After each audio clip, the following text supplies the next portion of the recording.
आज हम बात करेंगे आत्मा के सफर के बारे में, यानी सोल एज के बारे में। एक बात तो हम सब ने बचपन से जरूर सुनी होगी कि आत्मा अमर है, ना इसे शस्त्र काट सकते हैं, ना अग्नि जला सकती है। लेकिन क्या आपने रुककर यह सोचा है कि यह आत्मा आखिर है क्या? क्या हम सिर्फ ये शरीर है, या हम वो चेतना है जो इस शरीर को चला रही है? अगर शरीर बदल जाता है तो क्या मैं भी बदल जाता हूँ, या फिर मैं वो हूँ जो हर जन्म में एक नया किरदार निभा रहा है? जरा सोचिए, कभी कोई जगह आपको पहली बार देखने पर भी जानी पहचानी क्यों लगती है? कभी कोई अजनबी अपना सा क्यों लगता है? क्या ये सिर्फ दिमाग का खेल है, या हमारी आत्मा की कोई पुरानी याद? दोस्तों, हमारा शरीर समय से बंधा है, लेकिन आत्मा समय से परे है। वो यहाँ सिर्फ जीने नहीं आई, वो यहाँ सीखने आई है, और इसी सीखने की प्रक्रिया को कहते हैं सोल एज। हाँ, आत्मा की भी एक उम्र होती है। कोई आत्मा इस यात्रा में नई होती है और कोई बहुत पुरानी। और हाँ, आत्मा अपने अलग अलग स्तर पर सीख रही होती है। आज की इस पहले वीडियो में हम शुरू करेंगे आत्मा का ऐसा ही एक रहस्यमय सफर।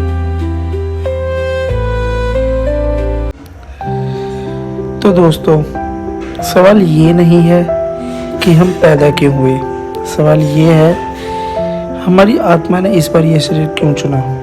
क्या ये सब बस एक संयोग है, या फिर इसके पीछे कोई गहरा प्लान है? कल्पना कीजिए, जिंदगी एक स्कूल है और हम सब छात्र हैं, लेकिन यहाँ ट्विस्ट ये है, हर कोई एक ही क्लास में नहीं है।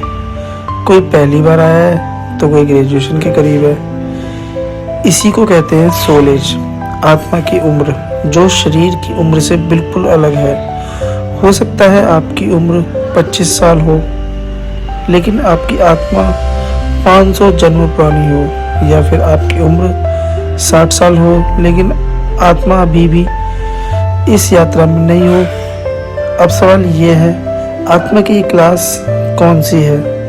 आमतौर पर आत्मा की यात्रा 5 मुख्य स्टेज में समझी जा सकती है। जैसे एक पहले स्टार्टिंग में आती है न्यू बॉर्न सोल, फिर इन्फेंट सोल, फिर यंग सोल, फिर मैच्योर सोल एंड फिर ओल्ड सोल। इस स्टेज का अपना माइंडसेट होता है, अपनी सोच, अपना डर, अपनी इच्छाएं और अपनी सीख। और सबसे महत्वपूर्ण बात, कोई भी स्टेज अच्छी या बुरी नहीं है, हर आत्मा बस सीख रही है, आगे बढ़ी है। अब चलिए सबसे पहली क्लास में शुरुआत करते हैं। चलिए दोस्तों, शुरू करते हैं हमारी पहली स्टेज, जिसे हम कहते हैं न्यू बॉर्न सोल। ये वो आत्मा है जो इस धरती के स्कूल में बिल्कुल नहीं है। इनका ये पहला या दूसरा जन्म हो सकता है। इनके लिए ये दुनिया एक रहस्य है, सब कुछ अज्ञान, सब कुछ असुरक्षित। इनका सबसे बड़ा लक्ष्य होता है सिर्फ जिंदा रहना, रोटी मिले, सुरक्षा मिले, खतरे से बच जाए। इनकी चेतना अभी बहुत बेसिक लेवल पर होती है। इन्हें ना फिलॉसफी समझ आती है, ना गहरी भावनाएं, ना रिश्तों की जटिलता। अगर जंगल में एक जानवर को बस शिकार और सुरक्षा की चिंता होती है, ठीक वैसा ही माइंडसेट इनका होता है। ये अक्सर डर में जीते हैं, हर चीज इन्हें खतरा लग सकती है। समाज के नियम, मॉरल वैल्यूज, धर्म और राजनीति, ये सब इनके लिए बहुत आगे की बात है। इनका इस जन्म का सबसे बड़ा सबक है फिजिकल एग्जिस्टेंस को संभालना। जीवन कैसे चलता है, संसार में टिके कैसे रहते हैं, खतरे से बचना कैसे है। अब आत्मा ये सीख लेती है, तभी वो अगले लेवल पर जाती है, और फिर शुरू होती है सिक्योरिटी की खोज, यानी अगला स्टेज, जिसे हम कहते हैं इन्फेंट सोल। चलिए दोस्तों, शुरू करते हैं इन्फेंट सोल के बारे में। जब आत्मा सर्वाइवल सीख लेती है, जब उसे समझ आ जाता है कि इस दुनिया में कैसे टिके रहना है, तब वो अगले लेवल पर पहुंचती है, जिसे हम इन्फेंट सोल कहते हैं। अब आत्मा सिर्फ जिंदा नहीं रहना चाहती, उसे चाहिए होता है जैसे सुरक्षा, नियम, संरचना या कोई ताकत जो उसे गाइड करे। इन्फेंट सोल का सबसे बड़ा डर यही होता है, अगर नियम टूट गए तो सब खत्म हो जाएगा। इसलिए ये आत्माएं कानून, परंपरा और धर्म की सबसे मजबूत समर्थक होती हैं। इनकी दुनिया काली या सफ़ेद होती है, राइट या रॉन्ग होती है। बीच का रास्ता इनके लिए नहीं होता। जो हमारे पूर्वजों ने कहा वही अंतिम सत्य है, जो हमारी किताबों में लिखा है वही नियम है। बदलाव इन्हें पसंद नहीं, बदलाव इन्हें असुरक्षित महसूस कराता है। आप अक्सर देखेंगे कट्टर धार्मिक लोग, अत्यधिक राष्ट्रवादी या बहुत सख्त सिस्टम फॉलो करने वाले लोग अक्सर इसी स्टेज में होते हैं। लेकिन ध्यान रखिए, ये बुरे नहीं होते, ये बस सीख रहे होते हैं डिसिप्लिन, स्ट्रक्चर एंड ऑर्डर। इनका इस जन्म का सबसे बड़ा सबक है राजकता से व्यवस्था तक की यात्रा।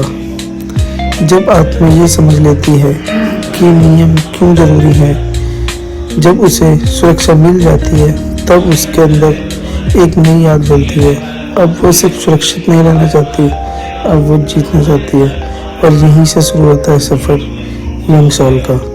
तो अगली वीडियो में हम बात करेंगे यंग सोल के बारे में। चलिए दोस्तों, शुरू करते हैं यंग सोल के बारे में। जब आत्मा नियमों को समझ लेती है, जब उसे सुरक्षा मिल जाती है, तब उसके अंदर एक नई आग जलती है। अब वो सिर्फ जीना नहीं चाहती, अब वो जीतना चाहती है। यहीं से शुरू होता है यंग सोल का दौर।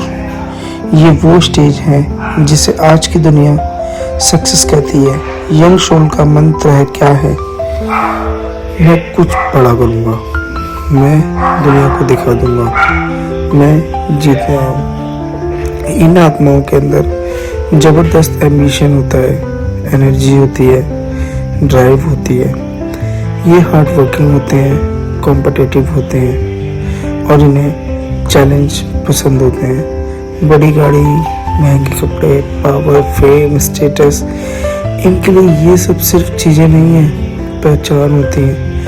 दुनिया के ज़्यादातर बड़े बिजनेसमैन, लीडर, फिल्म स्टार अक्सर इसी स्टेज में होते हैं।